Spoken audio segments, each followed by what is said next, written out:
Hello everyone. In this video, we'll be discussing Christmas. It will be a video delving more into the historical origins of Christmas. In the second video, I will be narrating this concept by combining it with a historical period. This period will be the 1980s. For some reason, celebration in the 1980s seemed more emphasized and festive to me, so I choose this period.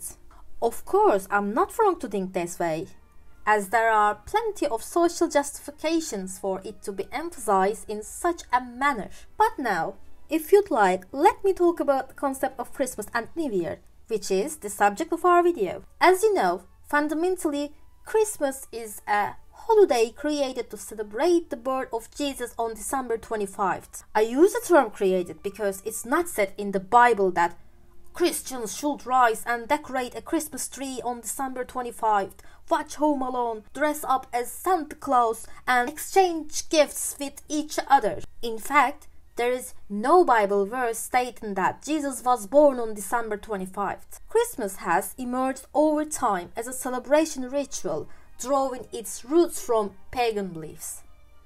The date of December 25 was established by the Romans, and it is, in fact, the birth date of an earlier pagan deity. I will explain this, but it's worth mentioning at the initial stage that New Year's Eve is a different matter. Throughout history, both Christmas and New Year have been celebrated separately. In pre-Christian times, ancient civilizations also celebrated the onset of a New Year according to their own calendars. For example, the Babylonian civilization celebrated the New Year in the month of April. Imagine, this civilization persisted during the 18th century BCE and the 6th century BCE, long before Christmas, to be precise. For example, the Egyptians used to celebrate based on the flooding period of the Nile River. In summary, in the ancient times, the New Year was determined and celebrated based on solar and lunar calendars. And now, I begin with the emergence of the primitive versions of Christmas, or rather the version celebrated as a day with a distinctly religious meaning quite different from today. At this point, I must mention the Pagan Roots of Christmas. In the 4th century BCE, the Roman Republic began its expansion in the Italian peninsula and its surroundings. During the same period, Anatolian territories were still under the control of various local kingdoms and empires, especially under the dominance of the Persian Empire. In Mesopotamia and the Middle East, the Persian Empire maintains a strong presence. In the 2nd century BCE, the expansion of Rome leads to the conquest of Anatolia and other regions, resulting in the enlargement of the Roman Empire's borders.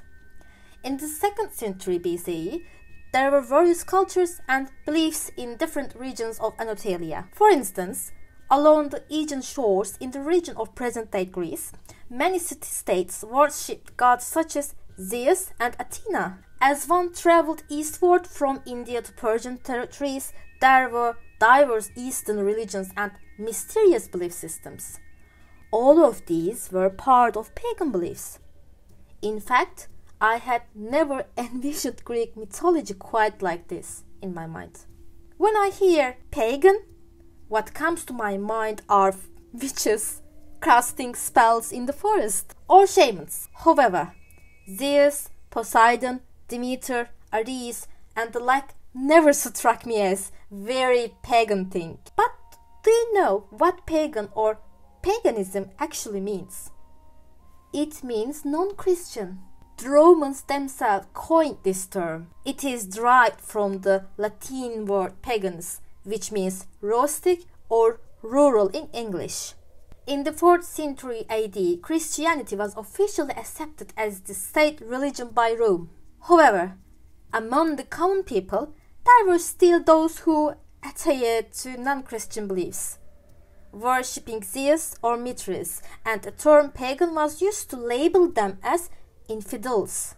When we say pagan, it seems as if there is only one religion, because People who wear pentagram necklaces look similar, and over time, with the inclusion of witchcraft into paganism, we thought of it as something like spiritualism.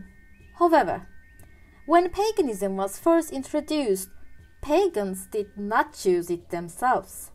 They didn't say, "We are pagans," in other words. In fact, they didn't even see themselves as a distinct group of people, because the Greeks saw themselves as very different from the Egyptians who worshipped Horus or the Germans who worshipped Odin. Similarly, Egyptians and Germans never thought they had common ground either, of course. The term pagan quickly became a derogatory term. Christians looked down upon them, saying, "Oh, poor them, they believe in the wrong gods." With time, being a pagan eventually led to persecution and even death. A lot of mention has been made of Mithras. I don't know if you have noticed. Mithras is also the son of Ahura Mazda. Ahura Mazda was the god in the official religion of the Persian Empire, Zoroastrianism. Mithraism is a religion that worships the sun god Mithras, and it spread in the Roman territories in the 2nd century BCE. Mithraism thrived as a popular religion until the 4th century. With the rise of Christianity in the 4th century, the dominant cults and sacred figures and Mithraism were incorporated into Christian tradition by the Church Fathers. The Roman Church associated the birth of Jesus with the birthday of Mithras, which is December 25th. With the 4th century, the birth of Jesus started to be celebrated on December 25th, referred to as Natalis Domini. Indeed, the Latin term Natalis Domini already translates to birth of the Messiah. So it wasn't called Christmas yet. This term wasn't used until the 11th century. Imagine, for instance, that you have traveled through time. You are going back to the 4th century Rome. You also take with you a photograph of Christmas taken in the present day. In the photo, there is a tree with lights. There are stockings hanging in the fireplace. Everyone has a Santa hat on their head. If you were to show this photograph to any Christian from that time, they would probably be quite shocked. They might say, "So, you celebrate Natalis Domini like this? Really?" Because the maximum thing they do is pray. Of course, Christians were celebrating the birth of baptism of Jesus even before this. There is also a Christian tradition that began to be celebrated in the 2nd century, and that is Epiphany. But it's celebrated on January 6th. Even today, January 6th is commemorated as Three Kings Day, and it's celebrated in church with special ceremonies. In summary of what I've explained so far, on December 25th, the Church Fathers appropriate it as the birth of Jesus, and in the 4th century, a primitive version of today's Christmas was celebrated under the name Natalis Domini, involving gatherings for prayers. So, Christmas now includes decorating trees, Santa Claus, gift giving. How were these incorporated into the Christmas tradition? Let me first talk about the decoration of the tree. The pine tree already holds a significant place in almost all mythologies, because its leaves remain evergreen and never shed. Hence, it symbolizes life and vitality. The tradition of decorating trees as a celebration of nature was already practiced, distinct from Christianity. Yule festivals are an example of this. In fact, many sources associate the origin of the Christmas tree with the Yule festival. The winter festival common among the northern peoples. Yule was celebrated to honor the dead, abundance, and the exaltation of life. As 21 December was the last long night of the year and the days were getting longer, there was a feeling of hope and joy among the peoples of the north. So, people are so happy. Why? Because light is coming. Warmth is coming. It's very difficult to pinpoint an exact date for when Yule was first celebrated. However, in the 4th century and beyond, in the early Middle Ages, there are written references to the existence of winter festivals of Scandinavian and Germanic cultures. Indeed, the tradition of decorating Christmas trees began to emerge in the 16th century. In the Yule festival, a large log is brought into the home and burnt. The fire here symbolizes light and warmth, representing the return of the sun and lengthening of days. Additionally, it was believed to protect the household. The trees were adorned with lights, candles, colorful fabrics, ribbons, naturally gathered materials like red berries, white swan feathers, green bird feathers, as well as wooden and metal ornaments. Of course, people wouldn't cut down a pine tree and decorate it inside their house, as they do nowadays. It was usually done outside. A festival very similar to Christmas, what we call Yule, involves feasting, drinking, and the exchange of gifts. Then this tradition begins to spread in Germany. Since the Germans were also Germanic and Northern, the Yule festival spread first to Germany and then to other European countries. The tradition of bringing the celebration into homes is actually attributed to the founder of Protestantism, Martin Luther. Of course, this is a rumor. Martin Luther, one snowy winter day, was delighted when he saw snow-covered pine trees, so he brought one into his home and decorated it with lights. In the 16th century, this tradition spreads among German Lutherans, but its global popularity is traced back to 19th century Victorian England. The reason for this is that Queen Victoria marries Prince Albert, who is of German origin. Prince Albert is someone attached to German traditions, and together with his wife, they reflect this in the palace. When a Christmas tree and a gift-giving ceremony are held in the palace for Christmas, this is reflected in the media. Thus, it arouses interest all over the world.